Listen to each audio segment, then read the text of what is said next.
नमस्कार student, Pratap study point में आप लोग का स्वागत है। तो स्टूडेंट, इस वीडियो में हम लोग मोस्ट इम्पोर्टेंट पढ़ने वाले हैं भूगोल के। बोर्ड एग्जाम में ओएमआर शीट में भरे जाने वाले मोस्ट इम्पोर्टेंट क्वेश्चन, ये हर बार पूछा गया क्वेश्चन है। इसको आप लोग ज़रूर देख लीजिए और इसको अंत तक देख लीजिएगा। वीडियो पसंद है तो लाइक सब्सक्राइब शेयर ज़रूर कीजिएगा।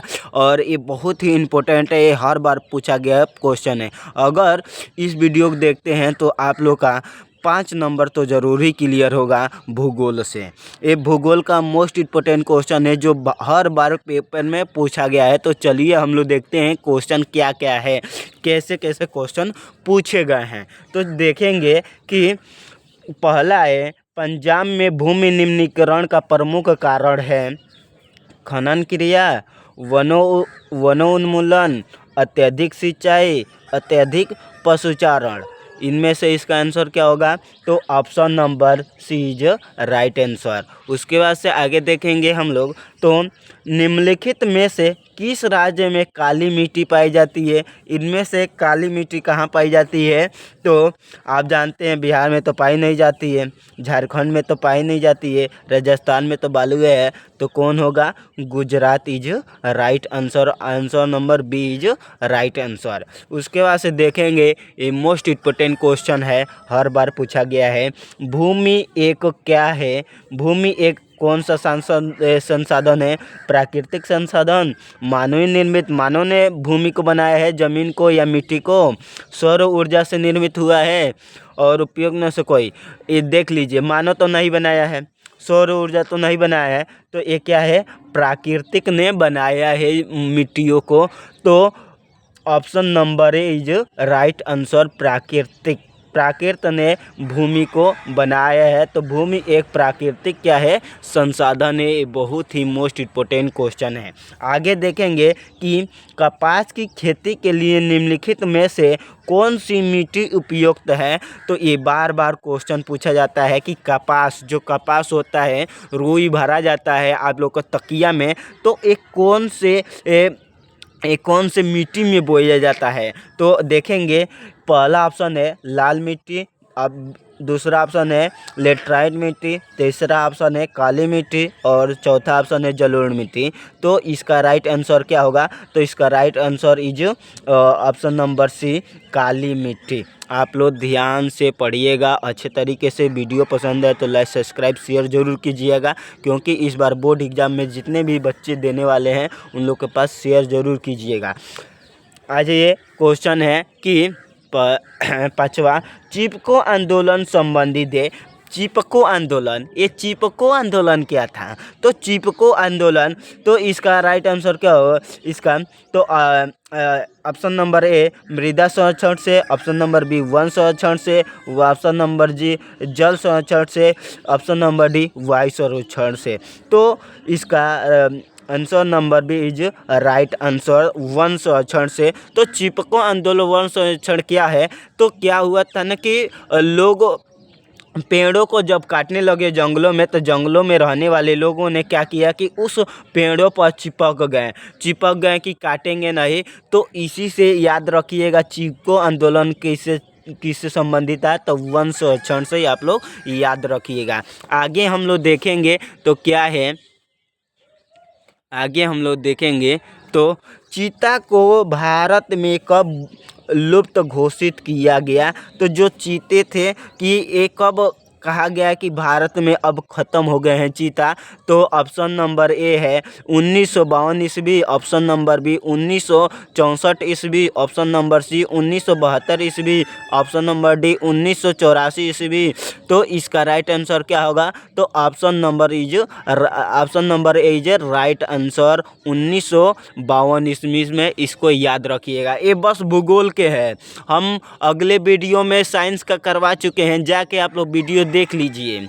इसमें हम भूगोल का करवा दिए हैं, अब करा देने हिस्ट्री का कराएंगे, कोई अर्थशास्त्र का कराएंगे। इसी तरह होगा ओएमआर शीट में आने वाला प्रश्न।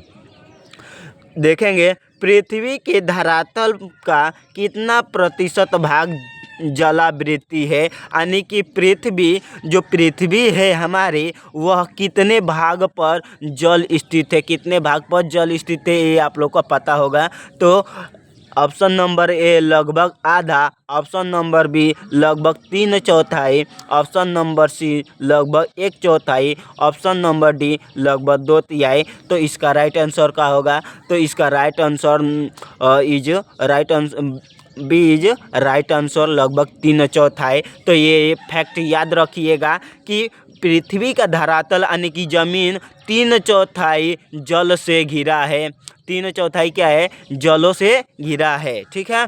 1/4 बस ही कितना है कि वह जमीन है, नहीं तो सबसे ज़्यादा क्या है? पानी है। क्या है? पानी है, इसको याद रखिएगा। 3/4 जल स्थित है, ठीक है। आगे देखेंगे, देश के किन 2 राज्यों में जल की कमी रहती है? ऑप्शन नंबर ए ओडिशा और Chhattisgarh, option number B Bengal और Jharkhand, option number C Rajasthan और Gujarat, option number D Bihar और सिक्किम। तो इसका राइट आंसर क्या होगा? तो आप लोग जानते हैं कि राजस्थान और गुजरात, राजस्थान में उसी तरह तो पानी की कमी रहती है, हमेशा रहती है, आज से ही नहीं रहती है, क्योंकि वहाँ पे रेत ही है, इसलिए इसका राइट। तो option number C is right answer, इससे आप लोग पता लगा सकते हैं। कुछ ऐसे क्वेश्चन होते हैं ना जिसे देखकर ऑप्शन ही समझ जाते हैं कि क्या क्या हुआ था, ऐसे आप लोग आंसर सही कर सकते हैं। ये ज़रूरी नहीं कि किताब में से रटेंगे ही तो उसका प्रश्न आप लोग सही कर सकते हैं, अपने आप से भी कर सकते हैं। आया है क्वेश्चन, देखिए कि कोयला निम्नलिखित में से किस प्रकार का संसाधन है? तो अजैव संसाधन है, प्रवाह संसाधन है, अनवीकरणीय योग संसाधन है, ऑप्शन नंबर डी नवीकरणीय योग संसाधन है। तो इसका राइट आंसर क्या होगा? ये option number C is right answer, अनवीकरणीय योग, कि एक बार कोयला ख़त्म हो जाने के बाद इसे हम दोबारा नहीं बना सकते हैं, नहीं उपयोग कर सकते हैं, ठीक है ना। उसके बाद से हम लोग आ जाएंगे तो 10वां है झारिया प्रसिद्ध है। झारिया किसके लिए प्रसिद्ध है? ये झारिया क्या है? तो झारिया झारखंड के एक राज्य है, ये झारखंड का एक जिला है। झारखंड आप जिला राज्य जानते हैं ना, तो उसका एक जिला है। तो झारिया में सबसे ज़्यादा क्या बनता है? तो आप लोग याद रखिएगा, ऑप्शन नंबर ए है लो अयस्क के लिए, ऑप्शन नंबर बी कोयला के लिए, ऑप्शन नंबर सी तांबा के लिए, ऑप्शन नंबर डी प्राकृतिक गैस के लिए। तो option number B is right answer, कोयला के लिए। तो आप लोग याद रखिएगा कि सबसे ज़्यादा कोयला झारखंड में पाया जाता है, और झारखंड के किस जिले में? झारिया प्रसिद्ध है। झारिया क्षेत्र में सबसे ज़्यादा कोयला वहाँ पे मिलता है, आप लोग को याद होना चाहिए। आगे देखेंगे तो क्या है आगे, तो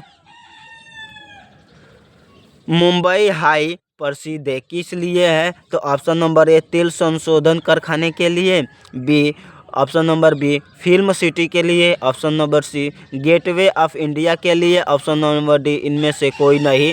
तो option number A is right answer, तेल संशोधन कारखाने के लिए।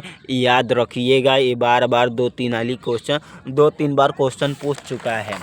आगे हम लोग देखेंगे, ये ऐसे ही और 5 क्वेश्चन है जो बार बार पूछा गया है पेपर में, तो हम लोग इसको भी देख लेंगे। तो इसको तैयार कर लीजिए, इसको याद कर लीजिए, पेपर में मार्कशीट में भरने के लिए आपको काम देगा।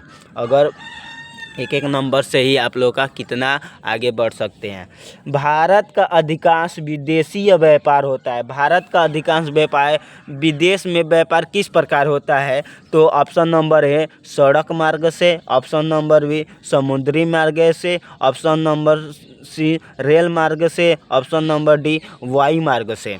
तो देखेंगे तो ऑप्शन नंबर डी, तो वायु मार्ग से। वायु मार्ग का मतलब होता है कि हवाई जहाज से। तो हवाई जहाज से सामान भेजा जाता है? नहीं, हवाई जहाज में बहुत ही कम मात्रा में सामानें जाती हैं।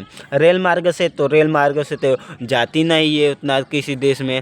उसके बाद से देखेंगे तो ये सड़क मार्ग से, सड़क मार्ग से सामान ही नहीं जाती है। तो option number B is right answer, समुद्री मार्ग से क्या होता है कि हर देश का व्यापार होता है एक देश से दूसरे के देश के बीच में। तो तो ये रटने वाला प्रश्न नहीं है, ये समझने वाला है कि समुद्री मार्ग से किसी देश में भेजवाना होता है तो समुद्री मार्ग से ही व्यापारें होती हैं। आगे देखेंगे, दो देशों के मध्य व्यापार क्या कहलाता है? तो दो देशों का मार्ग क्या कहलाता है? ऑप्शन नंबर ए स्थानीय व्यापार, ऑप्शन नंबर बी अंतर्राष्ट्रीय व्यापार, ऑप्शन नंबर सी अंतर्देशीय व्यापार, ऑप्शन नंबर डी विश्व व्यापार। तो इसका राइट आंसर क्या होगा? Option number B is right answer, अंतर्राष्ट्रीय व्यापार होगा, अंतर्राष्ट्रीय व्यापार। आगे हम लोग देखेंगे तो आगे क्वेश्चन है कि 14 नंबर, यातायात का सबसे महंगा संसाधन क्या है? सबसे महंगा अगर कोई भी सामान भिजवाना होता है किसी से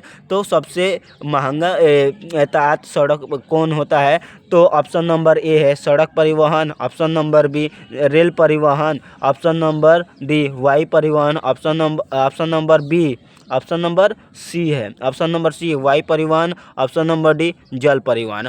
तो सबसे महंगा हम लोग देखेंगे तो वायु परिवहन होता है, यानी कि वायु यानी कि है जो जहाज होता है वायु परिवहन कहलाता है। ठीक है, वायु मार्ग से जो भी चीज़ें जाती हैं वो सबसे महंगा जाती हैं। तो option number C is right answer. आगे देखेंगे तो 15वां नंबर क्वेश्चन है, भारतीय रेल में रेल प्रखंडों की कुल संख्या कितनी है? तो option number A 16, option number B 18, option number C 10, option number D 12। तो इसका राइट आंसर क्या होगा? Option number B is right answer 18। तो भारतीय रेल में रेल प्रखंडों की कुल संख्या कितनी है? 18। तो इसी तरह के वीडियो पाने के लिए हमारे प्रताप स्टडी पॉइंट को लाइक सब्सक्राइब शेयर कीजिए और ऐसे ही आप लोग अपने तैयारी में लगे रहिए और इसी तरह हम आप लोगों को अच्छे अच्छे वीडियो देते रहेंगे। तो आज के लिए बस इतना ही। जय हिंद दोस्तों।